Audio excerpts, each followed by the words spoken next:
एक बार भगवान बुद्ध जेतवन विहार में रह रहे थे। भिक्षु चक्षुपाल भगवान से मिलने के लिए आए थे।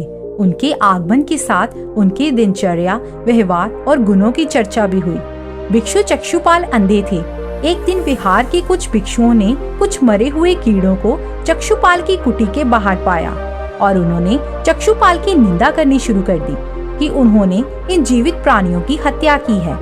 भगवान बुद्ध ने निंदा कर रहे उन भिक्षुओं को बुलाया और पूछा कि क्या तुमने भिक्षु को कीड़े मारते हुए देखा? उन्होंने उत्तर दिया, नहीं।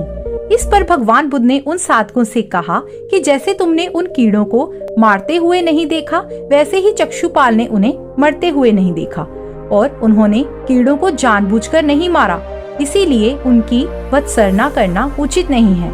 भिक्षुओं ने इसके बाद पूछा कि चक्षुपाल अंधे क्यों हैं?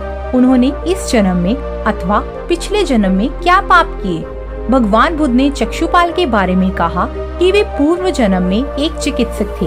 एक अंधी स्त्री ने उनसे वादा किया था कि यदि वे उसकी आंखें ठीक कर देंगे तो वह और उसका परिवार उनके दास बन जाएंगे।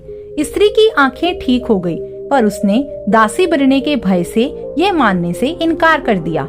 चिकित्सक को पता था कि उस स्त्री की आंखें ठीक हो गई हैं और वह झूठ बोल रही है। उसे सबक सिखाने के लिए या बदला लेने के लिए चक्षुपाल ने दूसरी दवा दे दी। उस दवा से महिला फिर से अंधी हो गई।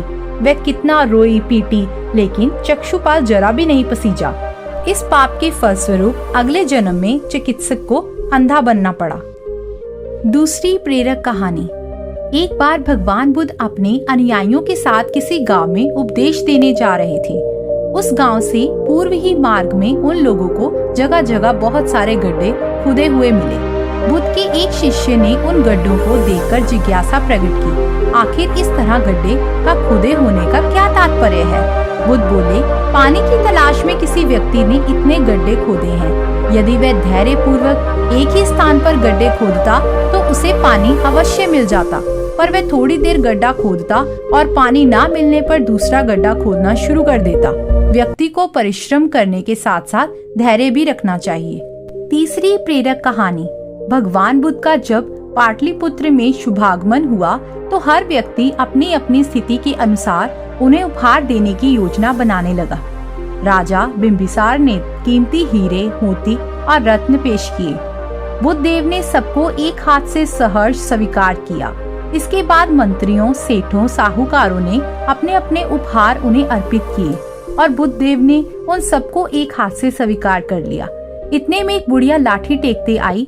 बुद्ध देव को प्रणाम करके वह बोली, भगवान, जिस समय आपके आने का समाचार मुझे मिला उस समय मैं ये अनार खा रही थी। मेरे पास कोई दूसरी चीज ना होने के कारण मैं इस अधखाई फल को ही ले आई हूँ।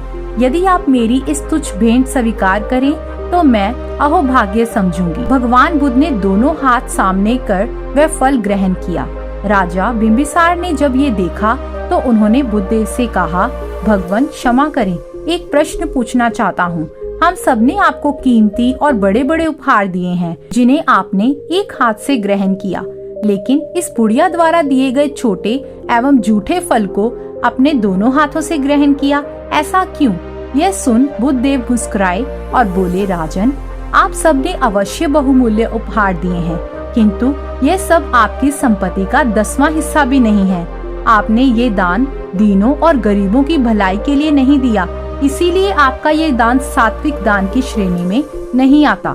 इसके विपरीत इस बुढ़िया ने अपने मुंह का कोर ही मुझे दे डाला। भले ही यह बुढ़िया निर्धन है, लेकिन इसकी संपत्ति की कोई लालसा नहीं है। यही कारण है इसका दान मैंने खुले हृदय से दोनों हाथों से स्वीकार किया है।